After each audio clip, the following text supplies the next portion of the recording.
এই মুহূর্তে সাভারের জাতীয় স্মৃতিসৌধে আছেন সহকর্মী সাতিরা শারমিন এবং মনির হোসেন। সরাসরি যাব তাদের কাছে।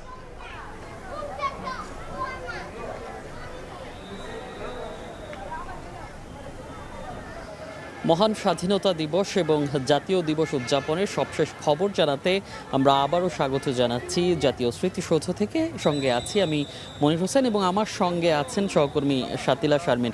সাতিলা, আমরা জানাচ্ছিলাম যে আমাদের আজকে একদম সকাল থেকে যে শ্রদ্ধা জানানো হয়েছে, বিশেষ করে রাষ্ট্রীয় যে আচার অনুষ্ঠান এবং প্রথমে রাষ্ট্রপতি, প্রধানমন্ত্রী, তারপরে যে গুরুত্বপূর্ণ ব্যক্তিরা রাষ্ট্রের তারা শ্রদ্ধা জানিয়েছেন। সবশেষ যখন আসলে সর্বসাধারণের জন্য খুলে দেওয়া হয়েছে তখন থেকে কিন্তু মানুষের উপস্থিতি এখন আসলে কি অবস্থা একটু বলবেন? আসলে আপনি দেখতেই পাচ্ছেন যে একদম সূর্যটা তীব্র কিরণ দিচ্ছে এখন, তাই না? দুপুর 2টা বেজে গেছে। তো এই 2টার পর থেকে যেটি হয় সেটি হচ্ছে যে শ্রদ্ধা জানানোর যে আচারটা ওটা আসলে একটু ঢিলেঢালা হয়ে যায়। এখন আমরা পিছনে তাই দেখছি যে ওইটা আসলে আচারটা শেষ হয়েছে, কিন্তু এখন সেটা হচ্ছে সাধারণ মানুষ আশপাশের বলেন বা দূর দূরান্ত থেকেও এই বিশেষ দিনে স্বাধীনতা দিবসে সবাই পরিবার পরিজন নিয়ে শ্রদ্ধা জানানোর পর একটু বেশ সময় কাটান স্মৃতিসৌধ প্রাঙ্গণে, কারণ এই জায়গাটা খুব সুন্দর। অনেক গাছ রয়েছে যেগুলো এই প্রাঙ্গণে আসলে যারা বাংলাদেশ সময় কাটানোর জন্য ভালো একটি জায়গা। এবং এখানে যে যারা এসেছেন বিভিন্ন গুরুত্বপূর্ণ ব্যক্তি বিশ্বের বিভিন্ন জায়গা থেকে যখন এসেছেন রাষ্ট্রনায়করা, তারা এখানে তাদের স্মৃতিচিহ্ন রেখে গেছেন, একটি গাছ লাগিয়ে গেছেন। সেগুলো আজকেও আমরা দেখতে পাচ্ছি সাতিলা, যে শুধু আমরা সকাল থেকে যেটা বেশি দেখেছি বিভিন্ন রাজনৈতিক, সামাজিক, সাংস্কৃতিক সংগঠনগুলো, কিন্তু এখন আমরা আসলে যেটি দেখতে পাচ্ছি পারিবারিক যে সদস্য, সেই সদস্যরাই কিন্তু বেশি আসছেন। আমরা দেখছি শিশুরা ছবি তুলছেন, শিশুদেরকে নিয়ে সেই বেদিতে যাওয়া হচ্ছে, বেদিতে ছবি তুলছেন, এই সব বিষয়গুলো তুলছে। তো সব মিলিয়ে আসলে আমরা তো আজকে সারাদিনই দেখেছি। তো এই যে শিশুদের নিয়ে আসছে এবং তরুণ প্রজন্মের কাছে এই যে দিবস পালন, সেটি আসলে কি বার্তা বহন করে? বার্তাটি হচ্ছে যে শিকড়ের সঙ্গে পরিচয় করিয়ে দেওয়া, সেটি তো সবচেয়ে বড় বিষয়।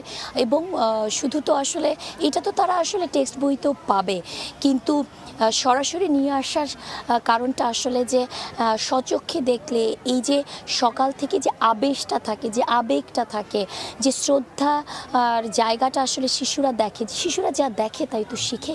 সেই জায়গা থেকে আসলে অভিভাবকরা চান যে তাদের যে অগ্রজরা আছেন, যা নিয়ে তারা গর্বিত, যা নিয়ে তারা সামনের পথটা পাড়ি দিতে চান, সেই অনুভূতিটা আসলে শিশুদের মধ্যে দিতে চান, কারণ তারাই তো ভবিষ্যৎ প্রজন্ম, তারাই তো সেই উন্নত সমৃদ্ধ দেশটা গড়ে তুলবেন। এই যে চেতনাকে ধারণ করে, চেতনা থেকেই কিন্তু সাতিলা 24 হয়েছে। এবং যেই স্বাধীনতার কথা আমরা বলছি, কিংবা 55 বছর আগে যে স্বাধীনতা হয়েছে, সেই স্বাধীনতার সুফল জাতি ভোগ করতে পারেনি বলেই 24 হয়েছে। 24-এর যে আন্দোলন হয়েছে সেখানেও যে ছাত্র জনতার জীবন দিতে হয়েছে, তারাও কিন্তু সেই স্বাধীনতার চেতনা, কিংবা তারা বলছিলেন যেই রাষ্ট্র আসলে কামনা করেছিলেন, কিংবা যেই রাষ্ট্র গঠনের জন্য এত প্রাণ বিসর্জন হয়েছে, সেই রাষ্ট্র প্রতিষ্ঠিত হয়নি বলেই কিন্তু 24 এসেছে। সেই 24কে ধারণ করছেই। আপনি কি মনে করেন? আসলে সব কিছুর জায়গায় একটি বড় কথা হচ্ছে যে একটি রাষ্ট্র, যেহেতু আমরা গণতান্ত্রিক রাষ্ট্রের চর্চা করি, সেহেতু এই জায়গা থেকে প্রত্যেকটি জনগণ, মানে প্রত্যেকটি মানুষেরই একটা ভূমিকা থাকে, ছোট ছোট করে হলেও সেটি বড় ভূমিকা।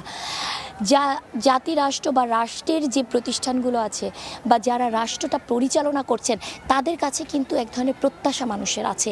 সেই প্রত্যাশাটা কতটুকু পূরণ হচ্ছে না হচ্ছে সেটা সমালোচনা, আলোচনা থাকবে। আপনাকে ধন্যবাদ। আমরা নিয়েছি, আমরাও আসলে সেই প্রত্যাশা করি যে স্বাধীনতার যে সুফল, সেই সুফল সাধারণ মানুষ পাক, সর্বস্তরের মানুষ পাক। তো এই ছিল এখনকার মতো জাতীয় স্মৃতিসৌধ থেকে আমাদের কাছে সব শেষ। সাভারের জাতীয় স্মৃতিসৌধ থেকে যোগ দিয়েছিলেন মনির হোসেন এবং সাতিরা শারমিন।